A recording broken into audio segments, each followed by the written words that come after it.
Hello students, how are you? Hope you guys are absolutely fine. Myself Kulvinder Kaur, once again I am with you to discuss some more topics of chapter number 1 development of class 10th. Today we will cover two topics of the chapter. First one is public facilities and another one is body mass index. Let's start. Public facilities are those which are provided by the government to satisfy collective needs of the people. वो सारी facilities जो government या society द्वारा provide कराई जाती है लोगों की कलेक्टिव नीड्स को फुलफिल करने के लिए, यानी कि जिसको एक नहीं सभी लोग यूज़ कर सकते हैं, उसको हम कहते हैं public facilities. For example schools, hospitals, community halls, parks, street lights, roads, dams, bridges and many more. अब ये टॉपिक जो है वो हमें क्या बता रहा है रिलेटेड टू डेवलपमेंट.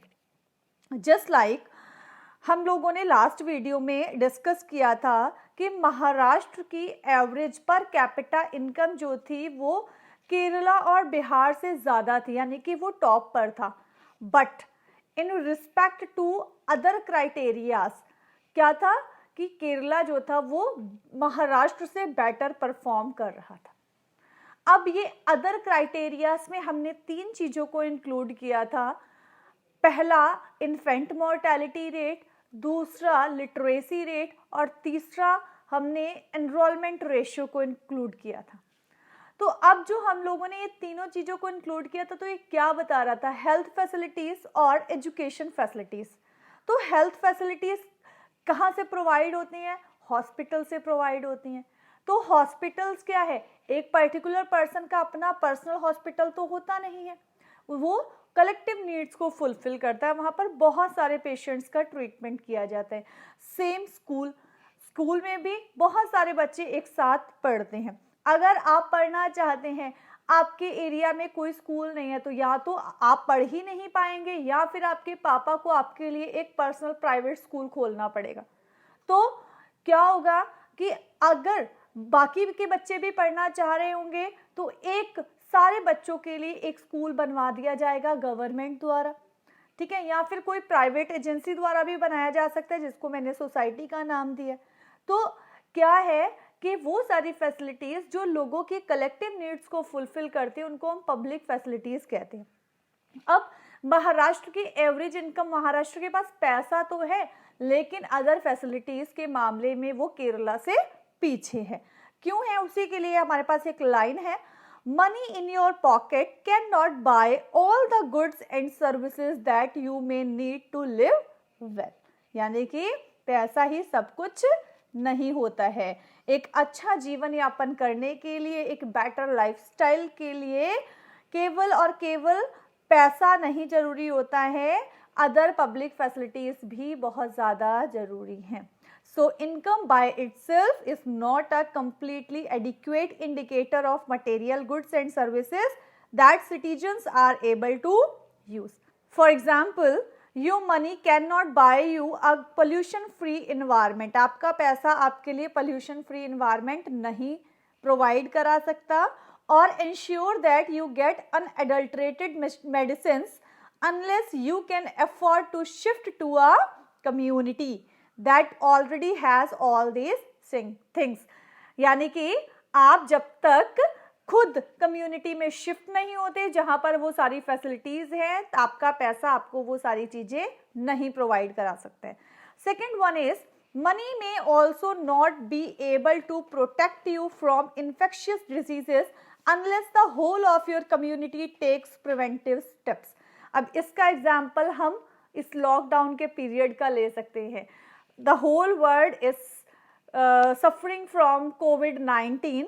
तो हम वहाँ पर देख रहे हैं कि हम लॉकडाउन है. क्यों है? क्योंकि इन्फेक्शियस डिजीजेस जो हैं वो नहीं फैल सकें. तो यहाँ पर एक पर्सन को हो रहा है, सारी कम्युनिटी को प्रिवेंटिव स्टेप्स लेने पड़ रहे हैं, और उन सबका ट्रीटमेंट कहाँ हो रहा है? ऑब्वियसली हॉस्पिटल्स में हो रहा है. उनको क्वारंटाइन करने के लिए बहुत सारी कम्युनिटी जो हॉल्स वगैरह हैं उनका यूज़ किया जा रहा है. तो ये सारी चीज़ें क्या है? पब्लिक फैसिलिटीज़ हैं, इसीलिए हम इन सारी चीज़ों का यूज़ कर पा रहे हैं. Okay, third is in many areas, children, particularly girls, are not able to achieve secondary level schooling because government or society has not provided adequate facilities. तो यहाँ पर भी वही चीज आ रही है. Kerala has low infant mortality rate because it has adequate provision of basic health and education facilities. अभी मैंने पहले भी इस चीज को डिस्कस किया है. And in some states, the public distribution system PDS functions well. Jin states में पब्लिक डिस्ट्रीब्यूशन सिस्टम, ये जो राशन कोटा पर जाकर आप लोग राशन खरीदते हैं, ये सब पब्लिक डिस्ट्रीब्यूशन सिस्टम, तो ये पब्लिक फैसिलिटी है, आपको प्रोवाइड कराई जा रही है. किस पर?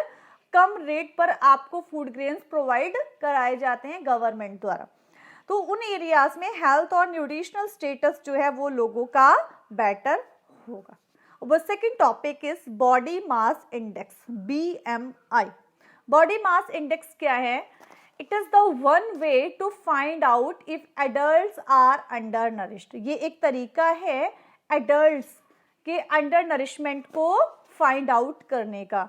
यहाँ पर जो सबसे important चीज है वो ये है कि इसमें जो ग्रोइंग चिल्ड्रन है उसको इंक्लूड नहीं किया जाता है, केवल एडल्ट्स को इसमें इंक्लूड किया जाता है. इसको कैलकुलेट कैसे किया जाता है? बीएमआई को कैलकुलेट करने के लिए हम वेट्स लेते हैं किलोग्राम में. Take the weight of a person in kilogram, then take the height in metres, then you have to divide the weight by the square of the height. यानी कि वेट को हाइट स्क्वायर मीटर से हमें divide करना है. If this figure is less than 18.5, then the person would be considered undernourished. अगर 18.5 से कम रहती है इसकी वैल्यू तो पर्सन अंडरनरिश्ड है, यानी कि उसका हेल्थ स्टेटस अच्छा नहीं है. If this figure is more than 25, अगर 25 से ज्यादा निकल कर आ रहा है, then the person is overweight, person मोटापे का शिकार है. So it is very important to find out health status of adults of a country. I hope you have understand this topic also. For any kind of query, you can comment in comment section. Thank you.